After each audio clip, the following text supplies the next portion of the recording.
বিসমিল্লাহির রহমানির রহিম। ভালোবাসি বাংলাদেশ। ডিএফডব্লিউ টেক্সাস থেকে মোহাম্মদ রহমান বলছি। গত 12ই ফেব্রুয়ারিতে বাংলাদেশে নির্বাচন অনুষ্ঠিত হয় এবং জনগণ তাদের ইচ্ছা অনুযায়ী তাদের পছন্দনীয় দল, নেতা, কর্মীকে তারা ভোট দিতে যান এবং এই ভোট কেন্দ্রে তারা অনেক বাধা বিপত্তি হন এবং তারা অত্যাচারিত হন। আজ বাংলাদেশে বিভিন্নখানে যেসব এলাকায় যারা তাদের বিপক্ষ বিএনপির বিরুদ্ধে যারা ভোট দিয়েছেন তাদের বাড়িঘর সমস্ত জ্বালিয়ে দেওয়া হচ্ছে, তাদেরকে বাসায় ঢুকে ঢুকে তাদের মারা হচ্ছে এবং মহিলাদেরকে কাপড় খুলে তাদেরকে রেপ করা হচ্ছে, সন্তানের সামনে মাকে রেপ করা হচ্ছে। এটাই কি আমাদের দেশে কৃষ্টি? No, this is not Bangladeshi কৃষ্টি। এটা আমদানিকৃত ভারতের কৃষ্টি। বাংলাদেশে এটা প্রচার করা হয়েছে। বাংলাদেশের মানুষ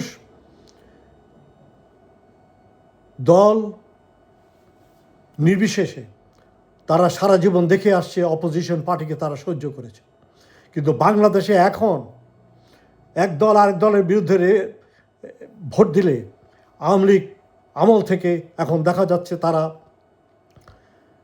গত আওয়ামী লীগ আমলে আপনার মাঝদি থেকে এক মহিলাকে ধর্ষণ করা হয়েছিল 20টা আওয়ামী সন্ত্রাসী আওয়ামী লীগের ছাত্র। এইবার হাতিয়াতে বাংলাদেশের বিএনপি 3 বাচ্চার মাকে তাদের সবার সামনে গণধর্ষণ করে। এই কৃষ্টি কোথা থেকে এসেছে? কারা এই কৃষ্টি আমদানি করেছে? আমরা এটা সহ্য করে যাচ্ছি, বাংলাদেশের জনগণ এটা সহ্য করে যাচ্ছে, জামাত ইসলাম সহ্য করে যাচ্ছে, এনসিপি সহ্য করে যাচ্ছে, বাংলাদেশ হেফাজত ইসলামও সহ্য করে গেছে। কিন্তু একটা জিনিস আপনারা মনে রাখবেন, দিনের শেষে রাত আসে এবং রাত্রে অন্ধকার নেমে আসে।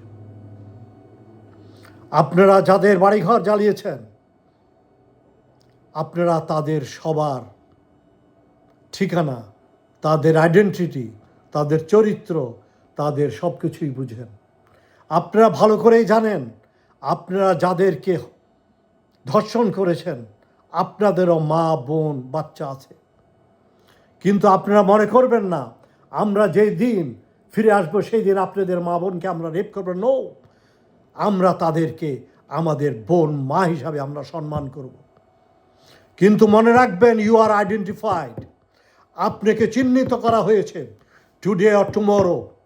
54 বছর পরে বাংলাদেশে যদি হাসিনাকে উৎখাত করা হয়, 54 বছর পরে আপনাদেরকে কবর থেকে তুলে আনে হলেও ইনশাল্লাহ বিচার করা হবে এবং এই উপযুক্ত বিচার করা হবে। আপনারা এটাও মনে রাখেন, আপনাদের বাড়িঘর আছে। আমি বাংলাদেশের জামাত ইসলাম এনসিপিদেরকে বলবো, তোমরা তৈরি হও, তোমরা প্রস্তুত হও, তোমরা রুখে দাঁড়াও। তোমাদের বাড়িঘর, তোমাদেরকে মা বোনকে তোমাদেরকে রেপ করবে, তোমাদেরকে ধর্ষণ করবে, আর তোমরা বারবার সহ্য করে যাবে, তোমাদের বাড়িঘর জ্বালিয়ে দেবে। ইসলামে কোরআন হাদিস আছে, তুমি যদি তোমার সম্পদ রক্ষা করতে তুমি মারা যাও, তুমি শহীদ। দাঁড়িয়ে দাঁড়িয়ে শহীদ হবে না। তোমাকে সম্পদ রক্ষা করার জন্য তোমাকে মৃত্যুবরণ করতে হবে, তোমাকে বাধা দিতে হবে, তাদেরকে হায়াতদেরকে আক্রমণ করে। দাঁড়াও, উঠো বাঙালি, উঠো বাংলাদেশি জনসাধারণ। জামাত ইসলাম কয়দিন ধরে আপনি আপনার কর্মীদেরকে আপনি বসায় রাখবেন? দুনিয়াকে বলেন যে আমরা অত্যাচারিত। বিভিন্ন এম্বাসিতে যান, বাংলাদেশে বহু এম্বাসি আছে, তাদের কাছে যান, দেখেন বাংলাদেশের সরকার, ডাক্তার ইউনূস, তারেক জিয়া, বিএনপি, এরা আমাদের জনগণের উপর কি করছে? আমাদের জনগণকে ধর্ষণ করছে। না হলে আপনারা বাংলাদেশে আরেকটা যুদ্ধ দেখবেন। এই যুদ্ধের জন্য আপনারা তৈরি হন। যুদ্ধ হবে টুমরো, কারণ এরা হচ্ছে অত্যাচারী, এরা সন্ত্রাসী, এরা কখনো শিখে নেয়। 17 বছরে এরা কোনো জ্ঞান অর্জন করতে পারে নাই। 70 বছর পরে এরা মানুষের উপর এখন ঝাঁকিয়ে পড়ছে। আমরা ইনশাআল্লাহ এটা রুখে দাঁড়াবো। ইনকিলাব জিন্দাবাদ বাংলাদেশি জনগণ, আপনারা দাঁড়ান, আপনারা সাহস করে ফিরে আসেন, হিম্মত অর্জন করেন। যারা আপনাদেরকে আক্রমণ করেছে তাদেরকেও আপনারা আক্রমণ করেন। ঘরে বৈঠা তারা যদি 10 জন হয়, আপনারা 2 জন মারেন তাদেরকে।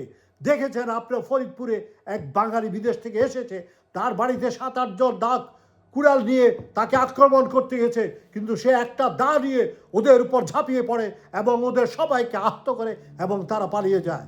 তো আপনার সংখ্যায় কম হলে, ইসলাম আল্লাহ বলেছেন যদি আপনার ঈমান থাকে, আপনার সাহস থাকে, আপনার বন্ধুরা আপনারা তাদের উপর ঝাঁপিয়ে পড়েন। তাদের বাড়িঘর কোথায় আছে আপনারা অবশ্যই জানেন, তাদের বাড়িঘর কোথায়, তারা কোথায় বাস করে। আপনারা তাদেরকে খুঁজে খুঁজে বাইর করেন এবং এরার বিচার করেন। সরকার বিচার না করলে তখন মবের বিচার আসে। এইটা কোনো পৃথিবীতে নতুন কাহিনী না। আপনারা বলেন mob, no, you are the one who are creating this mob. মানুষ অত্যাচারিত হতে চায় না। যখন সরকারের কাছে, পুলিশের কাছে, ইউনূস সরকারের কাছে, তারেক জিয়ার কাছে, এদের কাছে কোনো বিচার পাওয়া যায় না, তখন মানুষ মব হয়ে যাবে। মনে রাখবেন, আপনারা সতর্কত হন, জাতিকে এমন জায়গায় ঠেলে দিয়েন না যে দিন আপনি আর ফিরে আসতে পারবেন না। ইনকিলাব জিন্দাবাদ, বাংলাদেশ জিন্দাবাদ।